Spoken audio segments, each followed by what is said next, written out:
हरे कृष्ण राधे राधे। दोस्तों कहते हैं जिस पे लड्डू गोपाल की नज़र पड़ गई उसकी किस्मत बदल जाती है। ऐसे ही एक सच्ची कहानी है दोस्तों, जिस पर कान्हा जी की ऐसी नज़र पड़ी कि उसका जीवन ही बदल गया। तो दोस्तों इस सच्ची कहानी को ध्यान से सुने और पूरा सुने। कहते हैं कि जो भी लड्डू गोपाल की कहानी को पूरा सुनता है उनकी हर मनोकामना पूरी होती है। दोस्तों वीडियो शुरू करने से पहले हरे कृष्णा जरूर लिखें। तो वीडियो को शुरू करते हैं। दोस्तों एक कहावत है कि अगर लगन सच्ची हो और विश्वास पक्का हो तो भगवान खुद भक्त से मिलना चाहते हैं। ये बिल्कुल सच है, लेकिन भावना ऐसी होनी चाहिए कि भक्त दर्शन के करने ना जाए बल्कि भगवान भक्त से मिलने आए। सही सुनने में ये नामुमकिन लगता है, लेकिन ऐसा आज भी होता है। मेरा विश्वास करो, ऐसा होता है। ये घटना 2022 की है और ये ज़्यादा दूर की बात नहीं है। ये घटना दिल्ली के लक्ष्मी नगर की है। एक भक्त हैं जिनका नाम रेनू मलिक है। वे दिल्ली के लक्ष्मी नगर में रहती हैं। उनकी उम्र करीब 65 साल है। उनका भरा पूरा परिवार है। बच्चे, बहू, पोते पोतियाँ सभी बहुत अच्छे हैं। वह बचपन से ही ईश्वर में आस्था रखती थी, लेकिन रोज पूजा करना या मंदिर जाना या व्रत रखना उनका नियम नहीं था। उनका जीवन बहुत अच्छा था, लेकिन जब अपने जीवन को बेहतर बनाना होता है, भक्ति प्राप्त करनी होती है, तो हमारे साथ कुछ अलग ही घटित होता है। रेनू जी के साथ भी कुछ ऐसा ही हुआ। अब मैं आपको उनकी ज़िंदगी का एक ऐसा किस्सा बताता हूँ जो आपको झकझोर देगा। उनके साथ चमत्कार कैसे हुआ। उनके घर के पास कुछ महिलाएं थीं जो रेनू जी की बहुत अच्छी दोस्त थीं। लक्ष्मी नगर में सब्जी मंडी के सामने बाल भवन स्कूल के पास खाटू श्याम जी का मंदिर है। उनकी सहेली उस मंदिर में जाती थी। जब 2021 में लॉकडाउन के बाद मंदिर खुले तो रेनू जी की दोस्तों ने उनसे कहा कि तुम्हें भी हमारे साथ मंदिर चलना चाहिए। अब घर पर पड़े पड़े वे बहुत परेशान हो गई थीं, इसलिए उन्होंने सोचा कि ठीक है, मैं मंदिर जाऊंगी, मेरा मन थोड़ा शांत हो जाएगा। अब ये सोचकर वे उनके साथ मंदिर में चली गई। वहाँ जाकर और कीर्तन सुनकर रेनू जी को बहुत खुशी हुई। अब धीरे धीरे वह प्रतिदिन मंदिर जाने लगी। रेनू जी को श्याम बाबा की कहानियाँ सुनना, उनका जीवन परिचय बहुत पसंद था। बच्चों से कहकर उन्होंने एक स्मार्टफोन ले लिया और उस पर रोज सुबह उनके भजन बजते थे। रेनू जी को पता था कि राजस्थान के सीकर में खाटू श्याम बाबा का बहुत बड़ा मंदिर है। वह वहां दर्शन के लिए जाना चाहती थी। लक्ष्मी नगर से हर महीने एक बस सेवा उपलब्ध है।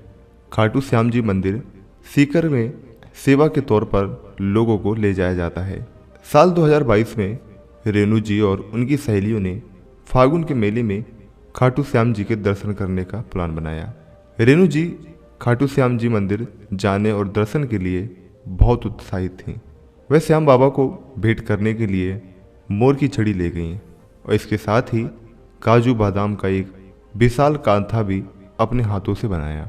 अब बस समय पर निकलती है।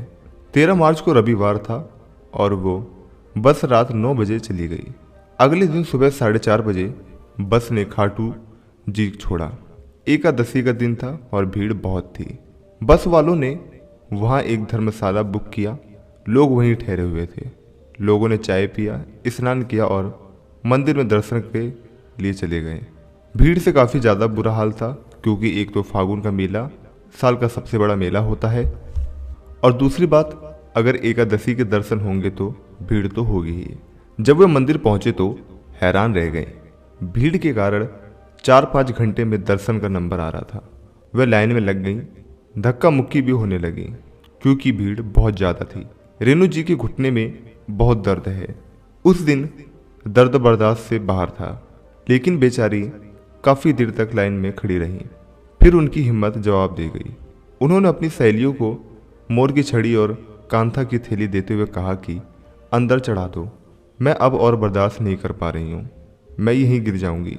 अब उनकी सहेलियों ने उनका बुरा हाल देखकर कहा कि तुम यहीं बेंच पर बैठो, हम चढ़ा देंगे।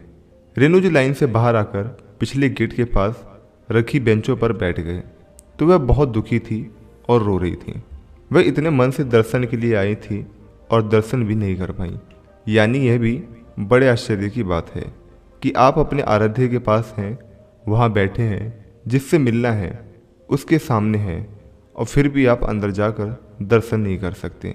ये वाकई बहुत बुरा हाल था।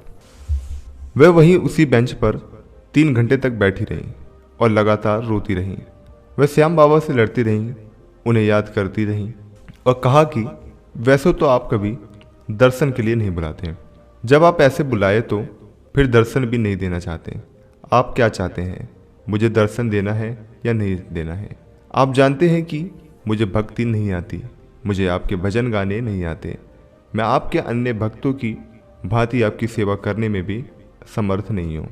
लेकिन तुम जानते हो कि मैं तुमसे बहुत प्यार करती हूँ, लेकिन आज तुमने बता दिया कि तुम्हें मुझसे कोई प्यार नहीं है और न ही कोई लगाव है। तुम मुझे कुछ नहीं समझते। मैं ज़बरदस्ती भी आ गई तो तुम मुझे अंदर नहीं बुला रहे हो। अब ऐसे शब्द बोलकर वो श्याम बाबा से लड़ रही थी और रो रही थी। उनकी हालत खराब होती जा रही थी। तभी राजस्थानी पगड़ी पहने एक 18-20 साल का लड़का उनके पास आया। कपड़े बहुत साधारण थे, लेकिन रंग दूध जैसा गोरा था। उन्होंने रेणु जी को गिफ्ट बैग उनके हाथ में पकड़ते हुए कहा कि ये वहीं पड़ा था, हो सकता है कि आपकी बस की कुछ महिलाएं इसे वहीं छोड़ गई हों। अब बैग देखकर रेणु जी हैरान हो गई, आंसू और तेज हो गए और सिसक सिसक कर रोने लगी। उन्होंने जोर से कहा, तुम मुझे नहीं देखना चाहते, तुम मेरा उपहार भी नहीं लेना चाहते, इसलिए तुमने उसे मुझे वापस भेज दिया। रेणु जी खड़ी हो गई और अपने दोस्तों को लाइन में देखने की कोशिश की, लेकिन वह उनमें से किसी को नहीं देख सकी और उसे इस बात की अधिक चिंता होने लगी कि सब कहाँ चले गए और ये थैला कैसे यहाँ पड़ा हुआ है। उस लड़के ने बड़े प्यार से रेणु जी से कहा कि आप क्यों रो रहे हैं, क्यों परेशान हैं। अब रेणु जी उन पर गुस्से से बरस पड़े। वह पूरी तरह फूट कर बाहर आ गया, क्योंकि वे अंदर से गुस्से से भरी थी। रेणु जी उनसे लगातार बातें कर रही थी। पता नहीं खाटू श्याम जी यहाँ क्या सोचकर मेरे साथ ऐसा कर रहे हैं। मैं ऐसी ही आई हूँ, न जाने क्या क्या बातें बोली।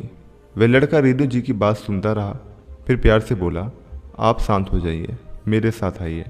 अब वह लड़का रेणु जी को पीछे की तरफ से ले गया।